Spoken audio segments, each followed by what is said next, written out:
Okay, we're all set. So today's a really important day. It's so important that I put a suit on, I had a haircut, and even put a tie on, despite the fact that it's a fomite.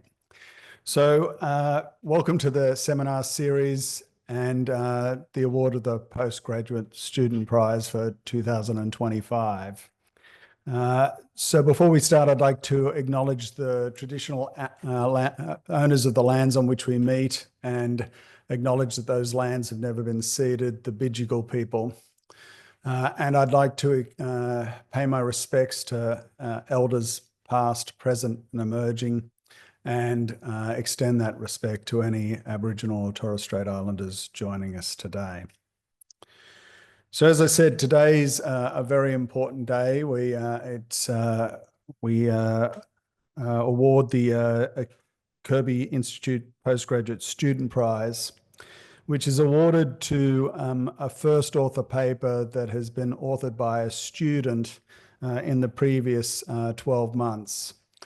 The award is decided by a panel that is independent but internal, and I have nothing to do with it. And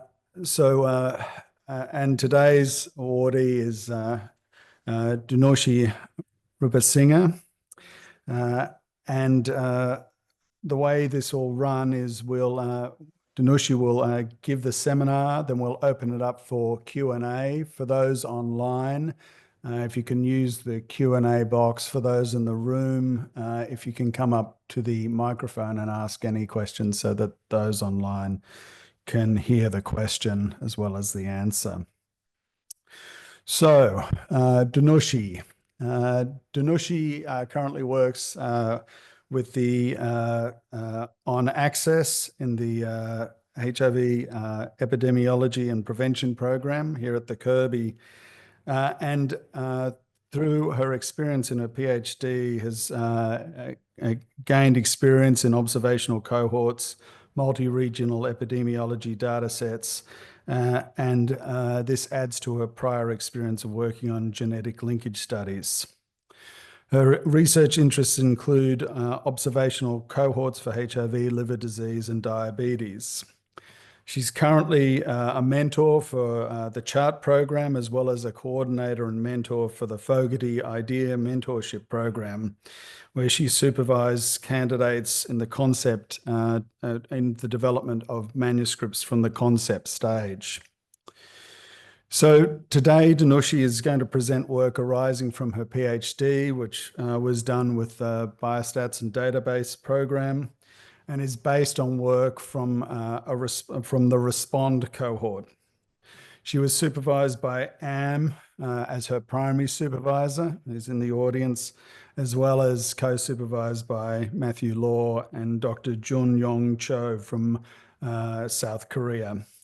So with no further ado, I'm going to hand over to Dhanushi. Dhanushi, welcome. Thank you very much, Tony, for that introduction. And thank you, everyone, for coming today. I would also like to begin by acknowledging the Bidjigal people of the Eora Nation and pay my respects to elders past and present.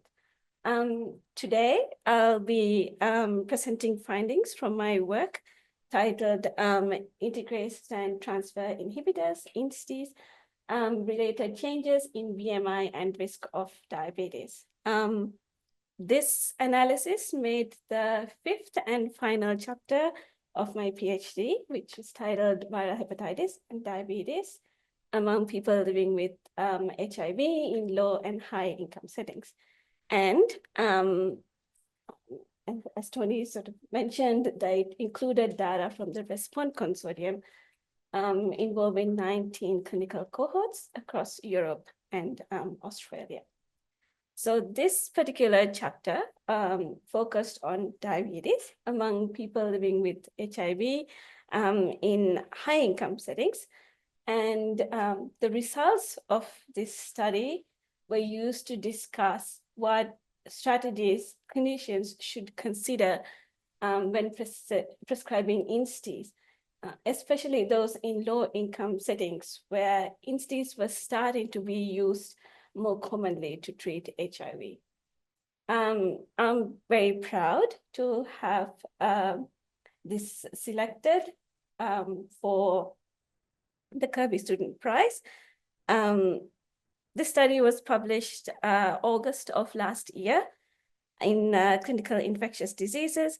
It ranks in the top 25% of all research outputs scored by Ultrametrics. The findings of this study were adopted by the International Antiviral Society USA Treatment Guidelines Panel as evidence of the importance of regularly monitoring weight gain, especially among people with HIV-initiating INSTIs, for the prevention of cardiometabolic comorbidities, including diabetes. But I have to say, what I'm most proud of is the effort that took in to get this paper published. The RESPOND consortium is funded by several pharmaceutical companies, such as VIP Healthcare, Gilead, Merck, and some of these are responsible for the INSTIs that I mentioned in the paper. So when results aren't what the funders expect or want, and there's a lot of questions that come back and additional analysis requested to support the findings. So just a bit of background. Some of the early findings were attempted to present at CROI 2023. And so we got the abstract ready and sent it out for review among everyone in the group. And I got questions back that took 29 pages to respond back to. And it was a lot of help from Matthew. I got it out, but in the end, after discussing a lot with Matthew, I decided not to submit to CROI. I decided to address those questions first and then have an abstract submitted to IAS. So when it came to IAS, had an abstract done, sent it out for review again, and it came back and I had to respond back 32 pages. So second time. Just because the additional analysis that they requested supported the main findings. So then they just, here you go. And then later onwards, we also decided to submit to APAC, which happens around the same time. So APAC didn't get as much reviews, thank goodness. But then when the final draft manuscript was ready and sent out for review again, also ended up with similar questions and a book of responses. So that's the effort that it took. But with that level of extensive review and the effort, of course, the output was an excellent paper that supported and was adopted in these guideline changes. So that's a bit of the background. So, and that's really why I'm proud to have this presentation here. So with that, we'll go straight into the study itself. So this study was really done at an important time when INSTIs were widely recommended by the World Health Organization, WHO, as first-line and second-line HIV treatment. With BMI increases known to be associated with higher risk of diabetes, and previous studies identifying INSTI use associated with weight gain, the main question of this study was, what do BMI gains observed in people receiving INSTIs mean in terms of increased risk of diabetes that are traditionally associated with increased BMI? Our key findings were that time-updated natural log of BMI, or lean BMI, was strongly associated with diabetes. Current use of INSTIs was associated with diabetes, and no evidence of interaction between BMI and diabetes in INSTI and non-INSTI users suggests that the risk increase with INSTIs is not dependent on BMI. So for significance, understanding the extent to which BMI increases in people with HIV receiving this drug, INSTIs, increases the risk of clinical endpoints, such as diabetes, will fill a current knowledge gap and aid clinical management, including clarifying the need for monitoring weight more systematically in at-risk individuals. And as I mentioned previously, I'm quite happy that these findings were adopted by the International Antiviral Society USA treatment guidelines. Okay. So the background to this analysis comes from Integrase Strand Transfer Inhibitors, or INSTIs, which are highly effective in suppressing HIV. And they have a high genetic barrier to developing drug resistance. Due to these reasons, they are the preferred ART regimen to treat HIV. However, INSTIs have been linked to weight gain, which may increase the risk of weight-related conditions like diabetes. Furthermore, body mass index, or BMI, is a key indicator of weight status, and the increases in BMI are known to raise the risk of diabetes. So what remained uncertain now was what increase in BMI seen in people receiving INSTIs mean in terms of increased risk of clinical events that are traditionally associated with increased BMI. Therefore, again, to assess if weight gain from INSTIs contributed to DM risk, in this study, we compared the association between BMI and incident diabetes among INSTI and non-INSTI users.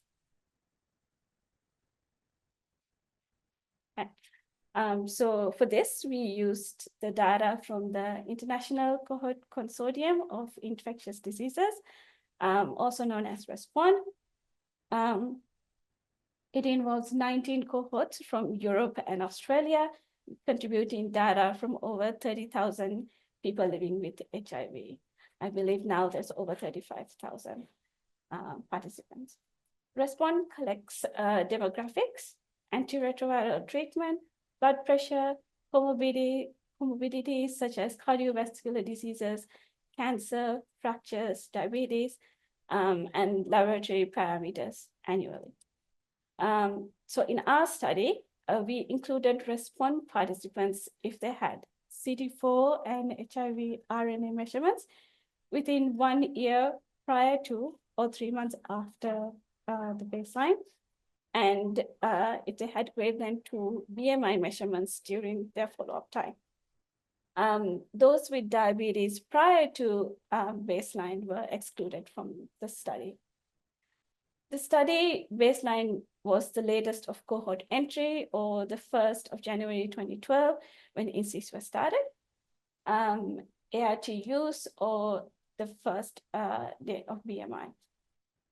Follow-up for these participants started from baseline and then went on till the onset of diabetes. Final follow-up, or the 31st of December 2019.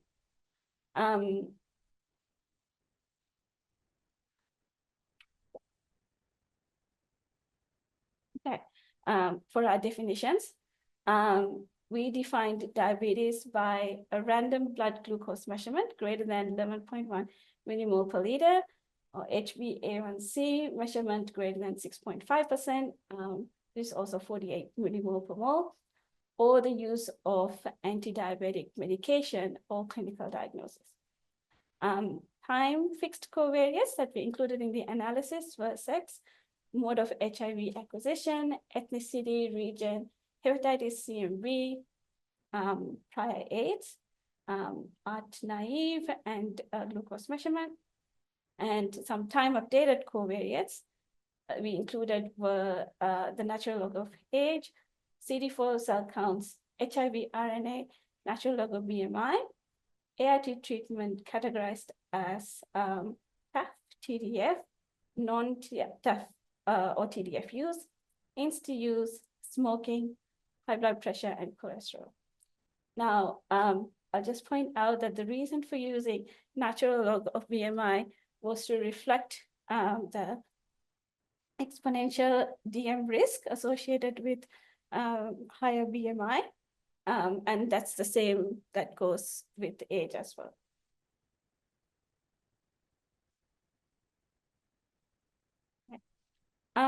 So the methods that we use was Poisson regression with random effects on patient to assess the association between time of updated natural log of BMI, kind INSTI, non-INSTI use, kind TDF, TAF, no TDF or TAF use, and their interactions on diabetes risk. To support these findings, we conducted several sensitivity analysis, and all of them were using different fittings of ARV and BMI on diabetes. Stop the time updated continuous BMI and 7% increase in BI with different fittings of BMI, just as a comparison to how natural log of BMI reacts with INSTI effect. Individual INSTIs, depending on how many events that we had. If it was closer to 100, then we would include them as individual INSTIs and see their effect.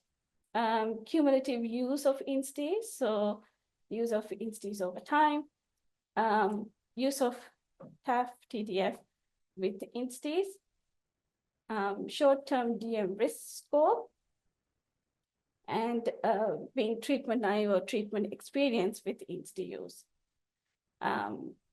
The short-term DM risk score was really to look at, to see if there's any channeling bias associated. So if there was any channeling bias associated, we would see a higher DM risk score with INSTI use as opposed to the other ARV regimens. We also plotted a Kaplan-Meier plot of incident diabetes among INSTI and non-INSTI users from the start of that class to assess diabetes events shortly after starting INSTIs. This was also to observe if there was any channeling bias. If there was, we would expect to see more diabetes events shortly after starting INSTIs.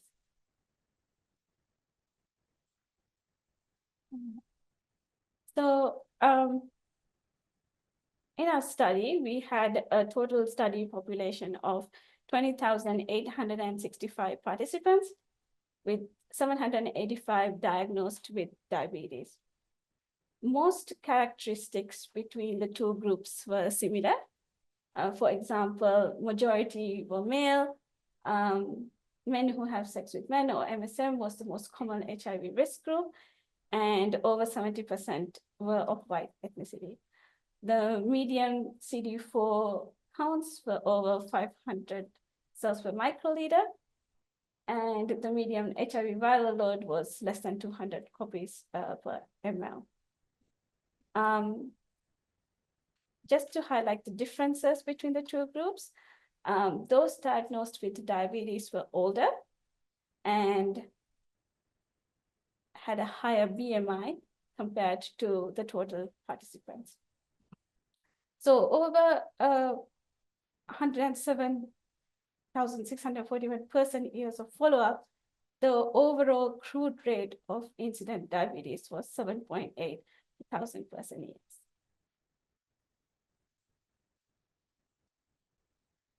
This forest plot here shows our main results. Those associated with increased diabetes risk were injected drug users compared to heterosexual contact, Black and other compared to white ethnicity, those with CD4 cell counts less than 200 cells per microliter compared to those with CD4 cell counts greater than or equal to 350 cells per microliter. Females were less likely to have increased diabetes risk. There was, actually, I like to highlight that we found high blood pressure was associated with the increased risk of diabetes. And there was little difference in diabetes risk between current TAF and TDF users for risk of diabetes. And there was a 48% increase risk of diabetes among INSTI users compared to non-INSTI users. So in addition to the covariates that's in the porous plot, the analysis was also adjusted for natural log of age and natural log of BMI. You can see the per log increase is quite high, showing the strong association for increased risk of diabetes, both with age, natural log of age and natural log of BMI. Sorry. The interaction between natural log of BMI and INSTI use was not significant, suggesting that the risk increase with INSTIs is not dependent on BMI. However, it should be pointed out that the absolute diabetes risk increase between INSTI users and non-INSTI users was quite small, 3 per 1,000 person years. This figure shows the predicted risk per 1,000 person years of diabetes for BMI among INSTI and non-INSTI users when adjusted for or the cohort 6, natural log of age, mode of HIV acquisition, ethnicity, CD4, high blood pressure, current TDF and TAF use. It shows that the diabetes risk increases with BMI. INSTI users have elevated diabetes risk compared to non-INSTI users, and it is elevated even at lower BMI. So even though there is a small, the absolute risk difference is small, it is elevated. And this suggests INSTIs may contribute to diabetes risk beyond weight gain. All right, so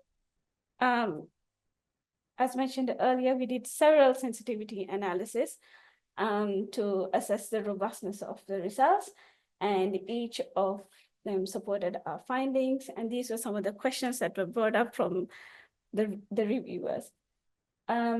So we found similar INSTI effect on diabetes when BMI was fitted as time-updated continuous BMI and 7% increase of current BMI.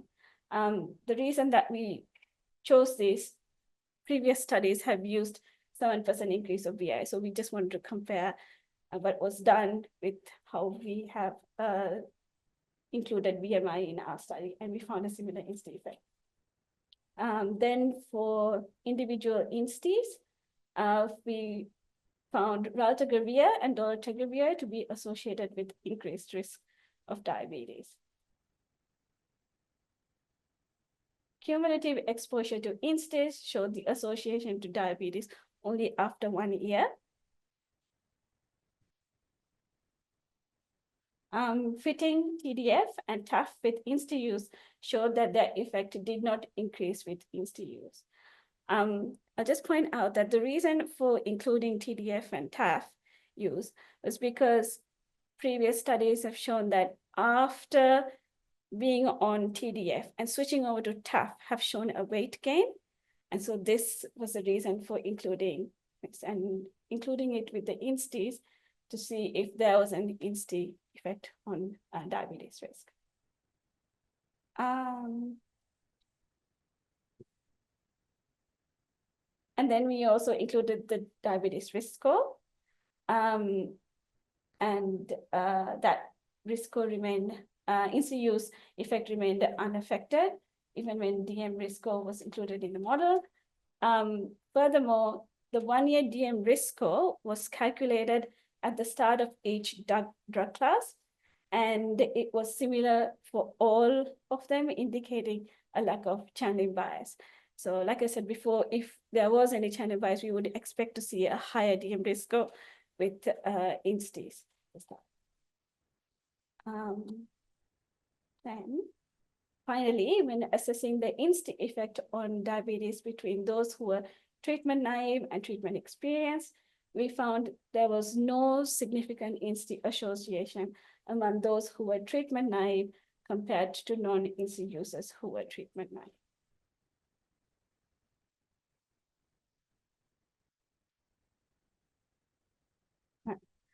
This is the Kaplan-Meier plot that we did, and that was of incident diabetes among INSTI and non-INSTI users from the start of drug class, showing that the probability of getting diabetes was higher among INSTI users compared to PI and NNRTI users. And you can see that there are no diabetes events shortly after starting INSTIs. And this indicates little evidence of channeling bias.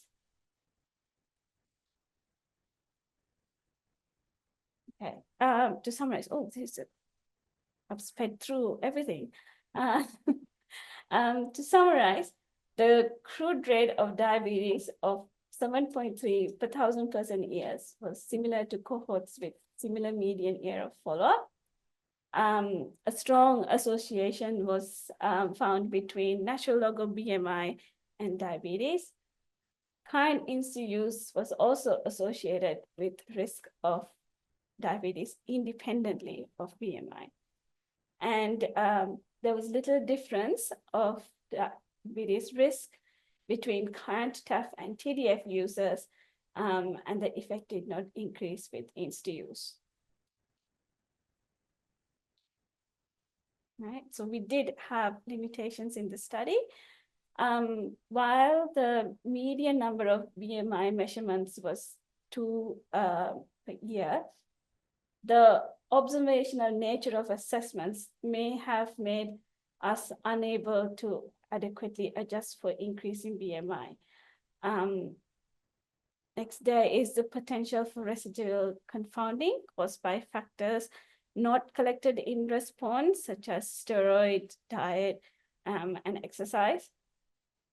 The definition of diabetes that we use is not based on fasting status and may lead to underdiagnosis of diabetes in response.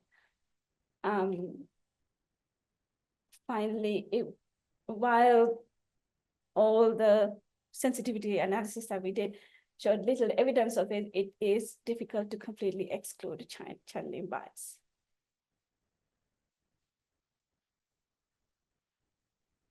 So in conclusion, in response, current use of INSTIs was associated with a 48% increase in incidence of diabetes compared to PIs and NNRTIs, which was only partially reduced when adjusted for all the other variables and BMI changes. The lack of interaction, which was what we were looking for, between time-updated natural log of BMI and diabetes in INSTI and non-INSTI users suggests that the risk increase with INSTIs is not dependent on BMI. There was little difference in diabetes risk between current TAF and TDF users, and the effect did not increase with INSTI use.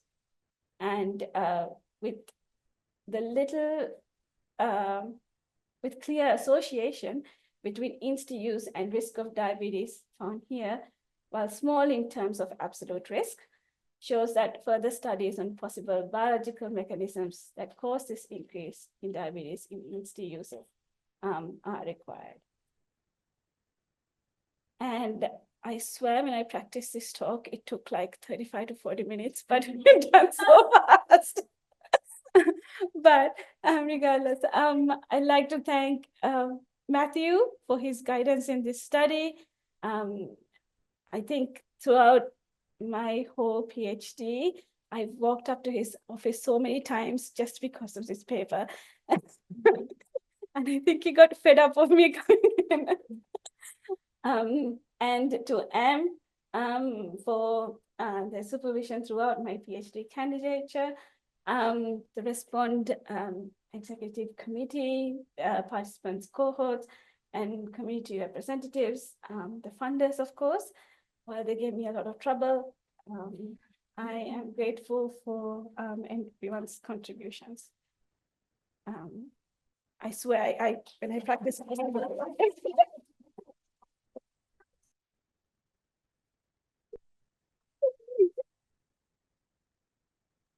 So I think you'll agree with me that wasn't rushed. So I don't think you should stop worrying about the fact that you finished early. I think it was a very clear presentation. So this paper's now open for questions.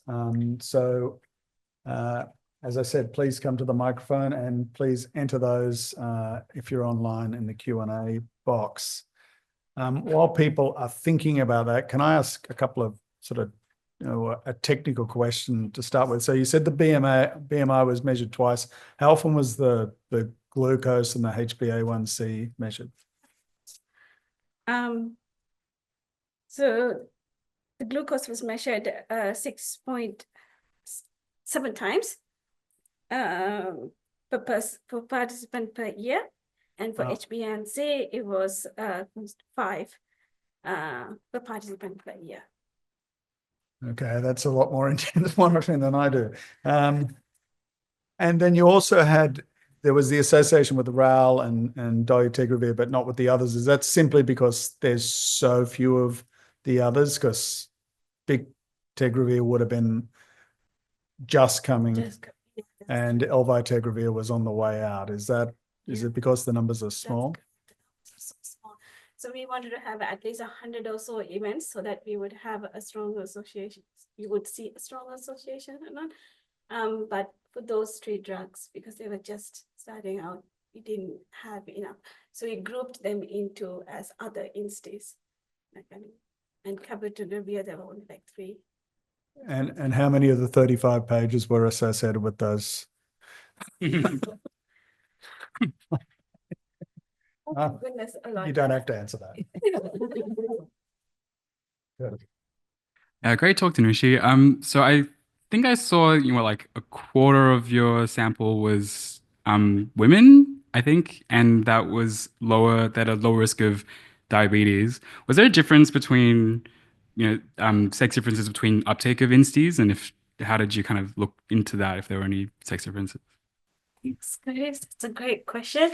Yeah, so we looked at the difference between males and females by looking at an interaction again, and we actually did not find any difference, saying that the weight gain difference between men and women didn't actually show a difference that would account for the effect on DM.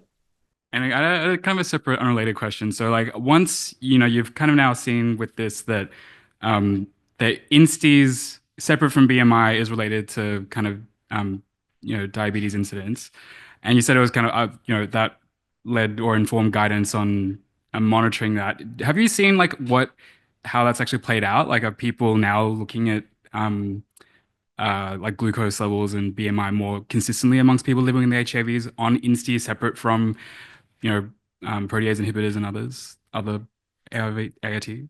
So I haven't done actual work to see it, but at the conferences that we have gone to, APAC and ASHM, there's a lot of talk about actually doing more monitoring because they're not going to stop prescribing INSTIs when they have such a great effect. So the best way would be to monitoring, and they've said that they've done.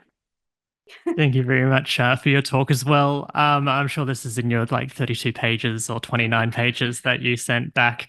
What I was curious about was I noticed that there was a lesser association or increased risk for people who had an undetectable viral load, so underneath 200 copies per milliliter, and also had lesser risk for being on INSTIs for, I think, longer than 3 years compared to that 1 to 2 year mark or 2 to 3 year mark.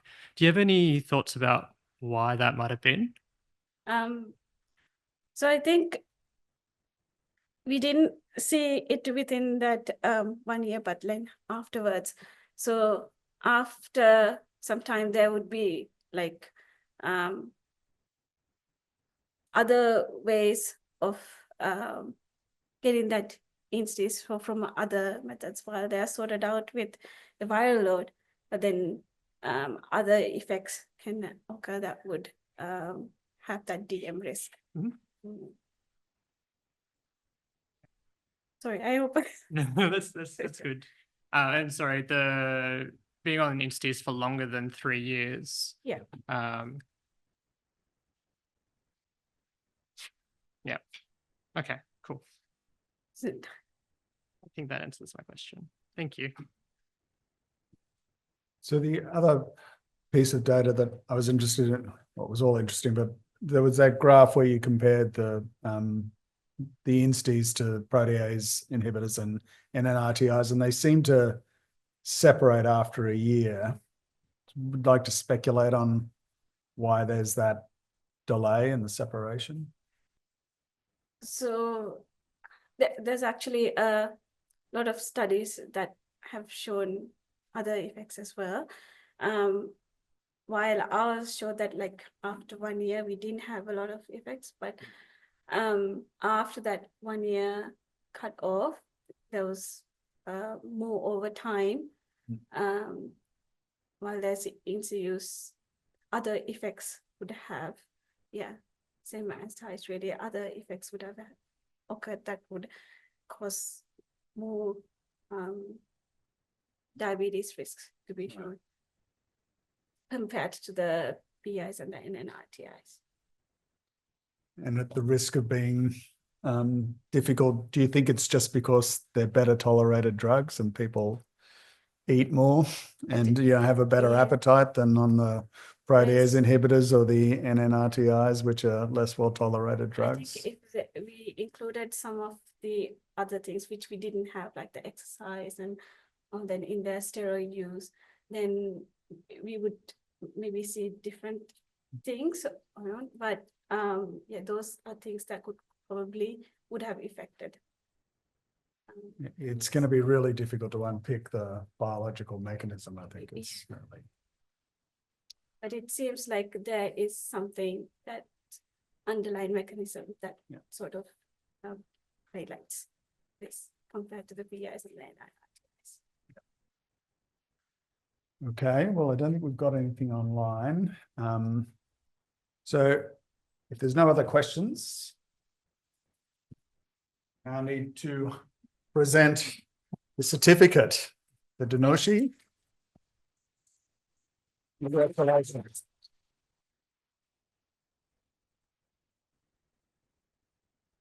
Really like to thank everyone who helped, everyone at the Kirby, really mostly my PhD supervisors, Matthew, for a lot of time that he spent delving with those 32 pages review questions on this study. I'm truly proud.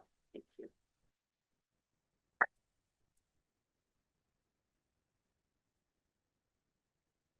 Thanks very much for everybody for coming, and we'll see you all again next year.